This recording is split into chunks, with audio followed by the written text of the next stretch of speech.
Hello বন্ধুরা, কেমন আছেন? আমি খুব ভালো আছি। আমার চ্যানেল পূজা কুকিংয়ে আপনাদের সবাইকে স্বাগত। আজকে আমি একটি পাউরুটি দিয়ে রেসিপি বানিয়ে দেখাবো। চলুন করা যাক। আমি একটা পুর তৈরি করব, তার জন্য প্রথমে নারকেলটা ফাটিয়ে নেব।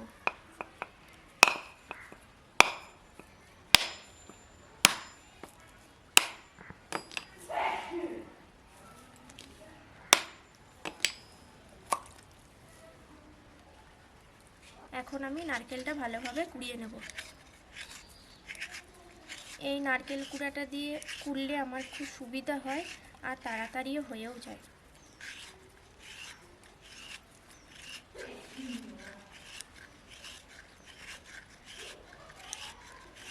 আমি এখানে টাটকা নারকেল দিচ্ছি, আপনারা চাইলে প্যাকেটের যে নারকেল গুঁড়ো পাওয়া যায় সেটাও ব্যবহার করতে পারেন।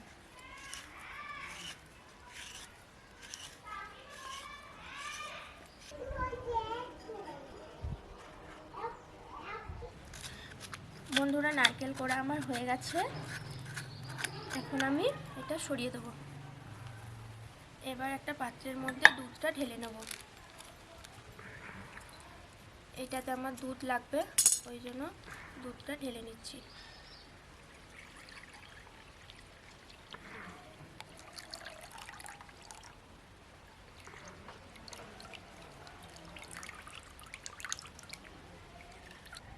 এখন আমি পুরটি তৈরি করার জন্য ফ্রাইং প্যানটি বসিয়ে দিলাম।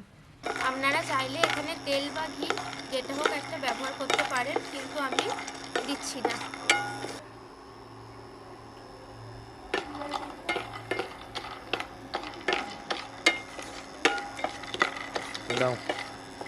এর মধ্যে এখন কোড়ানো নারকেলটা দিয়ে দেবো।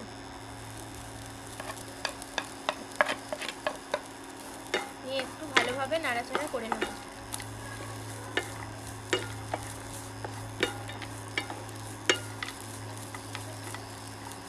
একটু লাল লাল হয়ে গেছে বন্ধুরা। এখন আমি পরিমাণ মতো দুধ দিয়ে দেব।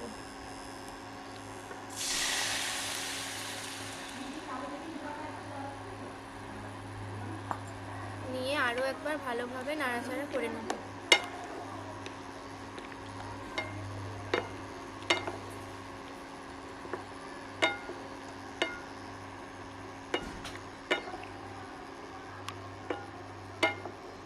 এখন আমি এর মধ্যে কিছুটা তাল মিছরি দিয়ে দেব।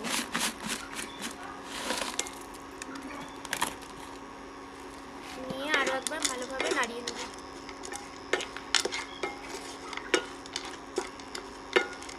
পুরটা যখন ভাজা ভাজা হয়ে যাবে তখন নামাবো। একদম যখন শুকনো শুকনো হয়ে যাবে তখন নামাবো। দুধটা শুকিয়ে গেলে নামিয়ে দেবো।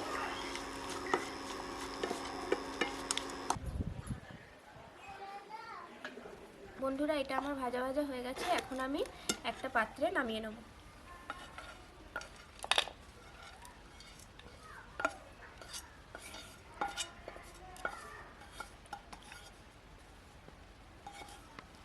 পুরটা একটু ঠান্ডা হওয়া পর্যন্ত অপেক্ষা করব।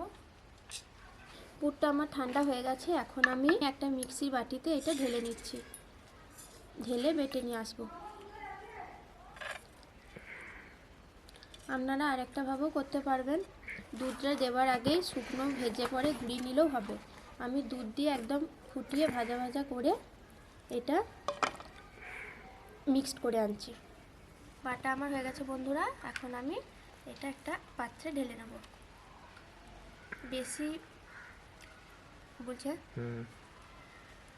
বেশি পাতলা করার দরকার নেই, একটু যেন দানা দানা থাকে তাহলেই হবে। তাহলে মুখে লাগলে ভালো লাগবে। রেসিপি তৈরি করতে পাউরুটি লাগবে, ওই জন্য পাউরুটিটা প্রথমে আমি সাইডগুলো কেটে নেব।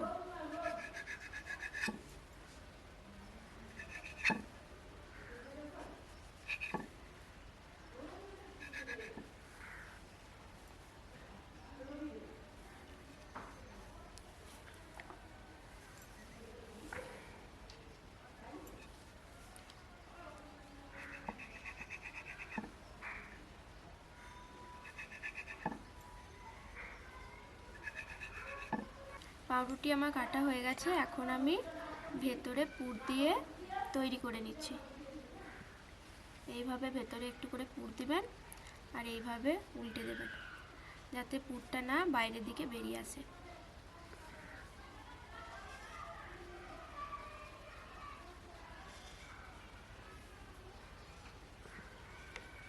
এইভাবে সবগুলি আমি তৈরি করে নেব। অল্প অল্প করে পুর দিবেন আর এইভাবে মুখটা চেপে দিবেন।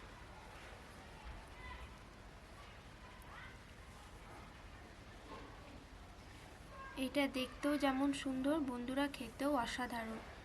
হঠাৎ করে বাড়িতে আত্মীয় স্বজন চলে এলে মিষ্টি না থাকলে এটা বানিয়ে দিবেন, বুঝতেই পারবে না যে দোকান থেকে আনিয়েছেন না বাড়িতে করেছেন। বাচ্চারাও এটা খুব পছন্দ করে।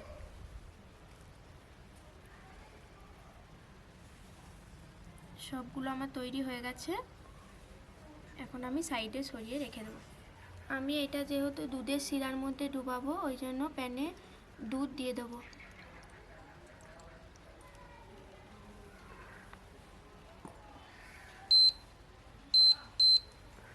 দুধটা ফুটে আসা পর্যন্ত অপেক্ষা করব।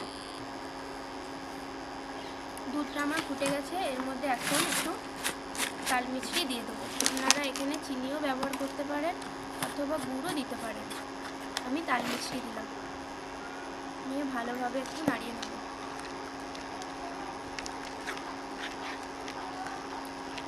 বন্ধুরা, গ্রেভিটা আমার তৈরি হয়ে গেছে, এখন আমি এটা একটা পাত্রে ঢেলে নেব।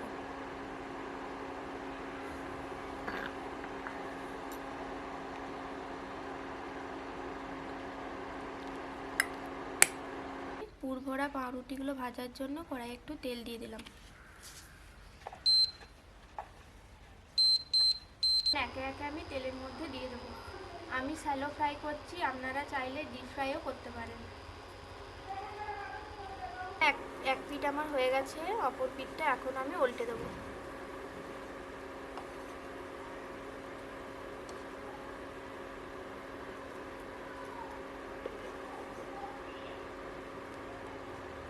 এই রেসিপিটা একবার বানিয়ে দেখবেন, দুর্দান্ত খেতে লাগে। বাচ্চারা অনেক সময় পাউরুটি খেতে চায় না, এইভাবে বানিয়ে দিলে বাচ্চারাও খেয়ে নেবে। বন্ধুরা, ভাজা আমার হয়ে গেছে, এখন আমি একে একে প্লেটের মধ্যে উঠিয়ে নেব।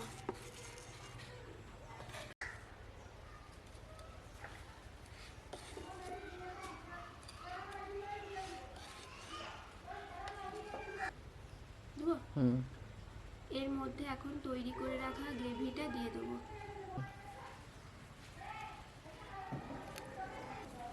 এর মধ্যে টুকরো করে রাখা পেস্তা বাদাম দিয়ে দেবো। আমি আপনাদেরকে একটা কেটে দেখাচ্ছি কতটা সফট হয়েছে।